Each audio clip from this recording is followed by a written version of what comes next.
Eu sou Lígia Teixeira e esse é mais um videocast do Breast Saving Group, um videocast para quem faz oncoplastia e reconstrução mamária. E hoje, juntamente com Camila Loureiro, nós vamos falar sobre um artigo publicado na revista JAMA Network em 2024.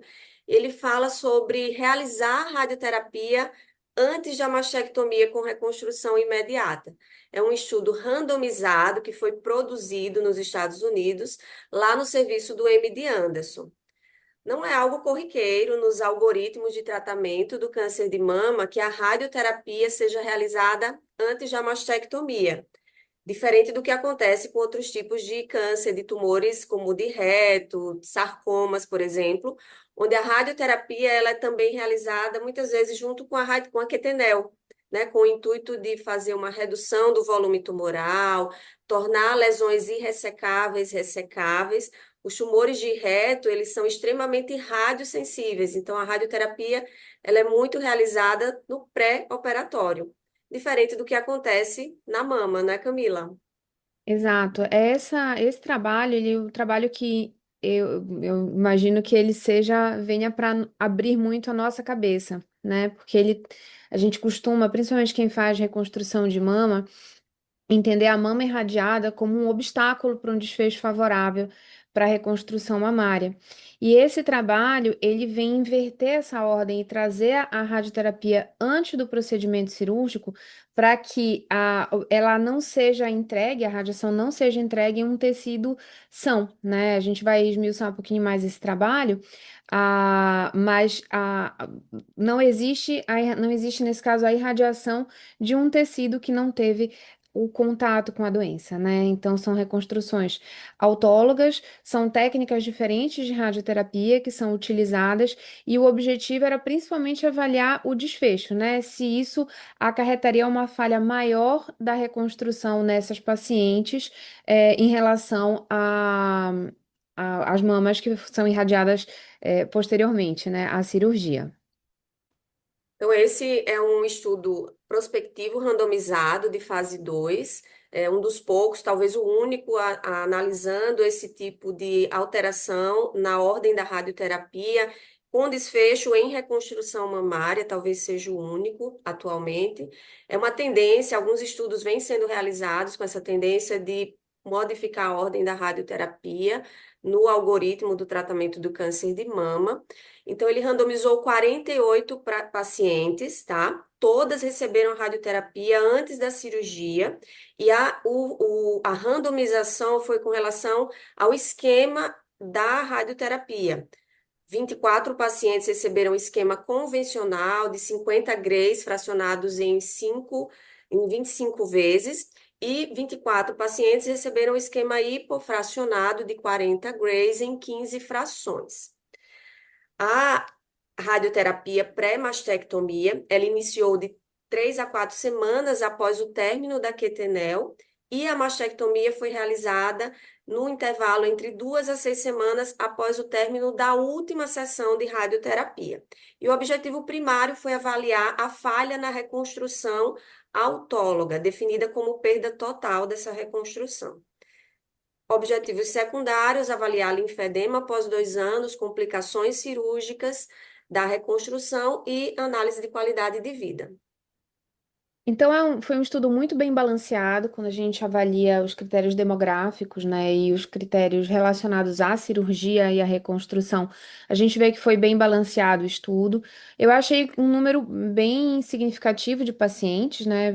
Assim, quando a gente fala de reconstrução mamária, os estudos eles nunca vão ser tão numerosos quanto os estudos de oncologia clínica. Então, eu acho que para um primeiro estudo dos Estados Unidos, isso realmente é um dado que é a se considerar, foram 50 pacientes, 24 em cada braço. Primeiro 50 pacientes, duas declinaram, duas saíram do estudo no início da randomização, e acabaram por ficar 24 em cada braço.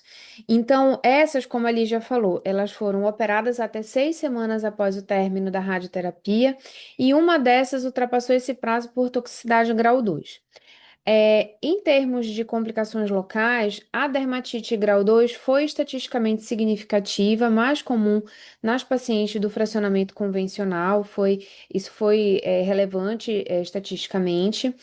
Dessas pacientes, a grande maioria delas foi submetida a skin sparing e duas delas, né, um percentual bem menor, foram submetidas a mastectomia nipple sparing. E em relação às reconstruções, delas, a maioria foi realizada com retalhos com material autólogo, né? Das reconstruções, 85% foram de EPs, que são retalhos microcirúrgicos, o que é importante da gente avaliar, porque essa radioterapia prévia poderia piorar essa vascularização local, dificultando a reconstrução com esses retalhos microcirúrgicos, a gente vai ver mais adiante se isso foi verdade ou não. 10% delas foram submetidas à reconstrução com dorsal e 5% com reconstruções com expansor, que eles acabaram encerrando esse braço precocemente porque houve um desfecho muito desfavorável para os pacientes que fizeram reconstrução mamária com expansor. Por isso que isso é até pouco citado, né, inclusive no título do artigo, certo? Delas, Isso. não houve nenhuma perda total após a reconstrução autóloga e duas perdas parciais, né, e dois atrasos na terapia adjuvante por complicações. Exato. Um dado interessante, provavelmente intencional, eles fizeram muito mais reconstruções autólogas do que com aloplástico, que é o que é mais comum para a gente aqui no Brasil, usar Uhum. prótese, né? Usaram expansão em apenas duas pacientes, as duas tiveram infecção do sítio cirúrgico, Uhum. e uma delas foi a única perda de falha total na reconstrução, que foi uma das pacientes que perdeu o expansor, né? Uhum. A gente sabe que nos Estados Unidos eles fazem de forma muito mais comum o retalho microcirúrgico do que a gente aqui no Brasil. Para a gente aqui é uma exceção, para lá para eles é uma rotina, né? Mas esses dados chamam a atenção do quanto é relevante o número de reconstruções microcirúrgicas lá nos Estados Unidos, né, Cá? Eles tiveram, assim, também como complicação a 17% de necrose parcial do retalho de Da pele. mastectomia, que está bem de acordo com o que se observa em pacientes que fazem a radioterapia pós, né, pós a mastectomia. E assim, o que que eles enfatizam? O objetivo do estudo era mostrar a factibilidade dessa inversão de tratamentos, né? Dessa inversão de ordem de tratamentos. E isso eles consideraram perfeitamente factível, né? É possível você fazer a radioterapia antes da reconstrução, e isso não necessariamente impacta um pior desfecho para a reconstrução e um pior desfecho na qualidade de vida e um pior desfecho oncológico para essas pacientes. Fazer essa inversão teria a vantagem de você não submeter um tecido são, como o caso das reconstruções autólogas, né? Que quando a gente faz uma reconstrução imediata com o tecido autólogo da paciente e você faz a radioterapia, você acaba submetendo esse tecido, que é um tecido que não precisaria sofrer ação da radiação, você acaba irradiando. E isso traz complicações do ponto de vista dos desfechos, né? Perda de volume do retalho, dependendo do tipo de radiação, piora muito o desfecho. Fibrose. Necrose, exatamente.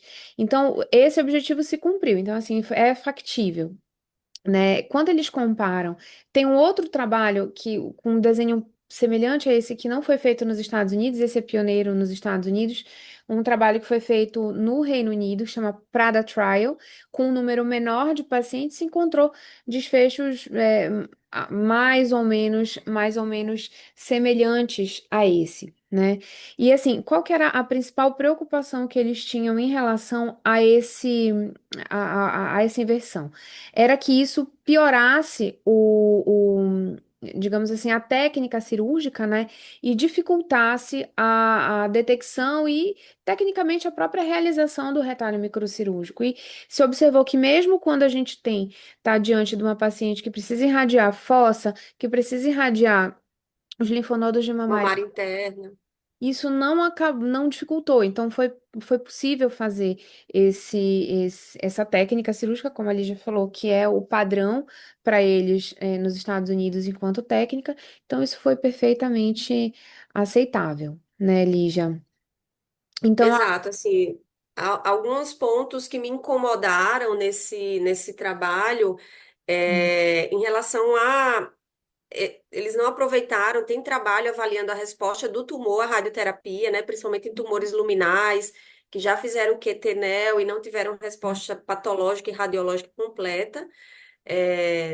É, talvez uma limitação que eles poderiam ter aproveitado, né, para fazer essa avaliação.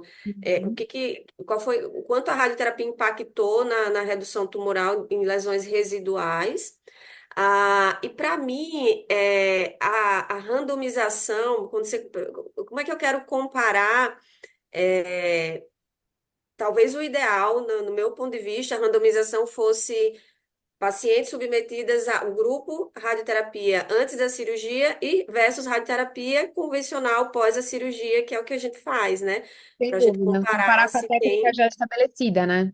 isso com a técnica já estabelecida. O grupo controle, na minha opinião, o ideal teria sido comparar com o que a gente já faz atualmente versus Fazer três braços, dar né? a ordem dessa radioterapia, né? Talvez essa informação fosse mais valiosa para nós. Para mim, são as principais limitações dessa publicação. Eu acho interessante a ideia. A gente sabe que a radioterapia ela tem efeitos mais imediatos e tardios, né? O efeito imediato é essa reação inflamatória que dá aquela vermelhidão na pele, e o efeito mais tardio vem com a atrofia dos tecidos, fibrose, perda de vascularização. Então, a ideia de se antecipar essa etapa da fibrose, que tende a iniciar justamente a partir de 6 a 8 semanas após a radioterapia, é Uhum. muito interessante. Inclusive, o professor Jean-Marc Piat relatou que ele faz lipoenxertia nas pacientes que ele vai fazer reconstrução tardia. Por exemplo, fez a mastectomia, ele não indicou a reconstrução imediata porque iria para a radioterapia. E eles fazem a lipoenxertia de 6 a 8 semanas após a radioterapia, já nesse período mais precoce, para se antecipar à fase de fibrose, né? E Uhum. percebe que, tanto se antecipando quanto o efeito regenerativo da própria gordura, tem reduzido essa incidência de fibrose na reconstrução tardia.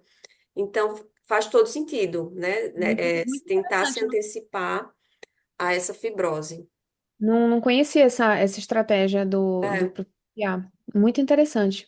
Uma coisa que eles, inclusive, citam, que eu acho que conversa com essa tua preocupação, Lígia, é porque quando você faz a radioterapia com a mama ainda, né, na paciente, então a mama doente, foi tratada com quimioterapia, que a enorme maioria dos pacientes nesse estudo foi tratada com quimioterapia até pelo estadiamento, né, que eles selecionaram pacientes com estadiamento que já indicaria a radioterapia de cara, né? Então, essas pacientes a gente não sabe se a radioterapia fez com que qualquer célula residual seja lida pelo patologista como resposta patológica completa, e isso faz com que uma paciente que se beneficiaria de um outro tratamento adjuvante não vai receber esse tratamento adjuvante que seria necessário por conta do seu, enfim, do seu perfil molecular, do tumor que ela tem, do estadiamento clínico inicial dela, que vai ser omitido esse tratamento adjuvante e que isso talvez pudesse piorar o desfecho dela. Então, agora exato. eles estão estudando fazer um novo desdobramento desse trabalho, que é justamente fazendo core biopsy do leito tumoral previamente à radioterapia, para saber se essa paciente já teve resposta patológica completa, pelo menos ter uma estimativa, uma avaliação um pouco mais fidedigna da resposta patológica dessa paciente previamente à radioterapia e à cirurgia. Então, eu achei bastante interessante, que também não é uma coisa que é citada, né? Eles não citam no trabalho a avaliação de imagem dessas pacientes. Então, se ela teve resposta radiológica completa, se ele, se- como que foi, né? Eu acho que teve esse gap de informação para saber se isso de alguma forma impactou as decisões terapêuticas. Perfeito, perfeito. O quanto essa resposta pode ser associada só a Quetinel ou se ela veio dessa radioterapia aí Exatamente. neoadjuvante, né? E talvez seja algo muito delicado de se diferenciar e talvez até não sei o quanto isso é possível. Uhum, Porque a core biopsy, ela vai ter uma amostragem, não vai ter uma amostragem total do leito tumoral, né? Para você ter aquela exatamente. certeza mesmo. Então, é preciso ter essa conexão muito forte da imagem com a Uhum, patologia, né?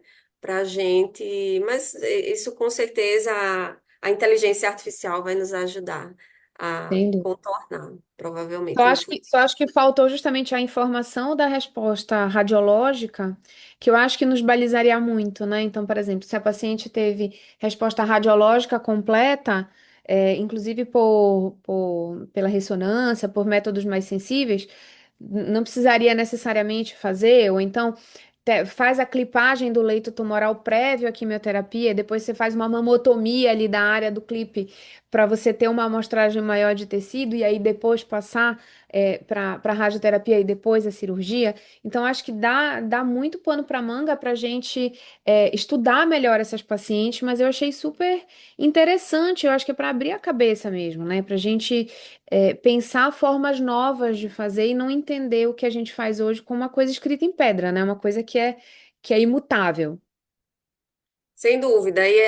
Ele conclui, para mim, o finalzinho da conclusão, que é uma parte bem interessante, que essa antecipação da radioterapia permitiu que pacientes que outrora seriam relegadas a uma reconstrução tardia poderiam realizar a reconstrução imediata já com o tecido autólogo. Então, algumas pacientes que eles indicariam para uma reconstrução tardia trouxe essa possibilidade de já permitir que elas fossem submetidas à reconstrução imediata.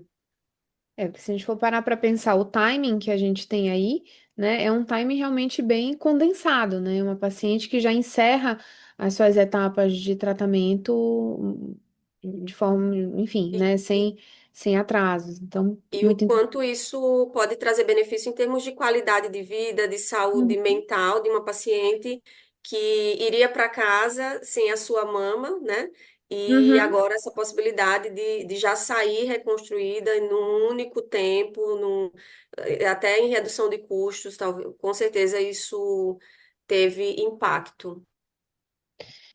É isso. Gostei muito do artigo, Lígia. Também trouxe uma nova perspectiva, né, para a gente. E é isso, a medicina é a ciência das verdades que não duram muito tempo, Transitórias, exatamente. né, como fala, né? Então, é aí mais uma novidade aí que está sendo estudada e faz algum sentido para mim que isso esteja sendo testado. Sim, para mim também. Então, vamos encerrar hoje o nosso videocast. Muito obrigada, Camila. Espero que vocês aproveitem bem, aprofundem mais o conhecimento de vocês nesse tema aí da radioterapia, que é sempre uma pedra no nosso sapato, mas talvez esses novos dados aí nos façam mudar de ideia em relação à radioterapia. E fiquem ligados nos nossos canais, no nosso arroba do Instagram, Breast Saving Group, e na Macadu também. Um beijo, até a próxima. Tchau, tchau. Tchauzinho.